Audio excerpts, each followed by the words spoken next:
চলতি মাসের 20 তারিখের পর বঙ্গোপসাগরে দুটি নিম্নচাপ সৃষ্টি হতে পারে বলে জানিয়েছে আবহাওয়া অফিস। এই নিম্নচাপ শক্তিশালী ঘূর্ণিঝড়ে রূপ নেওয়ার আশঙ্কাও রয়েছে।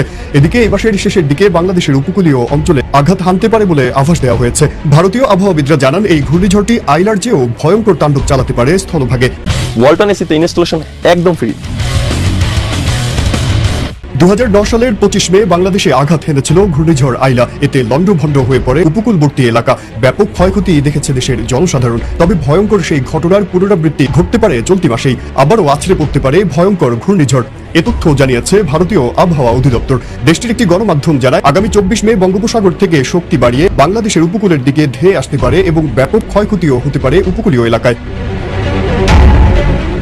তবে নিম্নচাপটি ঘূর্ণিঝড়ে রূপ নিলে এর নাম হবে রেমাল, যার আরবি অর্থ দাঁড়ায় বালি। পূর্বাভাস অনুযায়ী বঙ্গোপসাগরে দুটি নিম্নচাপ সৃষ্টি হতে পারে। এর মধ্যে একটি ভয়ঙ্কর ঘূর্ণিঝড়ে রূপ নিয়ে শক্তি বাড়িয়ে আঘাত হানার সম্ভাবনা রয়েছে। পূর্বাভাসে আরও বলা হয়, আগামী 25 মে সন্ধ্যায় আঘাত হানবে ঘূর্ণিঝড়টি। তাণ্ডব চালাতে পারে ভারতের পশ্চিমবঙ্গ এবং বাংলাদেশের উপকূলীয় এলাকায়। এদিকে এই ঘূর্ণিঝড়ের কারণে 24 মে রাত থেকে উপকূলীয় এলাকায় বৃষ্টিপাত শুরু হয়ে চলতে পারে 26 মে পর্যন্ত। ভারতীয় আবহাওয়া অফিস আরও জানায়, 2009 সালের 25 মে সুন্দরবনে আঘাত করেছিল ঘূর্ণিঝড় আইলা। চলতি মাসের 25 মে আঘাত হানতে পারে ঘূর্ণিঝড় রেমাল। এতে করে 15 বছর আগের সেই ভয়াল থাবার কবলে পড়ার আশঙ্কা দেখছে আবহাওয়াবিদরা। ঘূর্ণিঝড় রেমালের নামকরণ করেছে ওমান, আরবিতে যার অর্থ বালি। এদিকে ফিলিস্তিনের গাজা থেকে একটু দূরে একই নামে একটি শহরও রয়েছে। এবার দুই বাংলার দিকেই ধেয়ে আসছে শক্তিশালী ঘূর্ণিঝড় রেমাল।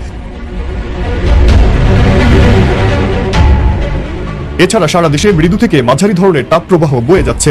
অব্যাহত তাপমাত্রার কারণে জারি করা হয়েছে হিট অ্যালার্ট। এর মধ্যে জলীয় বাষ্পের আধিক্যের কারণে অস্বস্তি বিরাজ করতে পারে। শনিবার সারা দেশে বৃষ্টিপাত হতে পারে বলে জানিয়েছে আবহাওয়া অফিস। মাজহারুল আলম, ইত্তেফাক।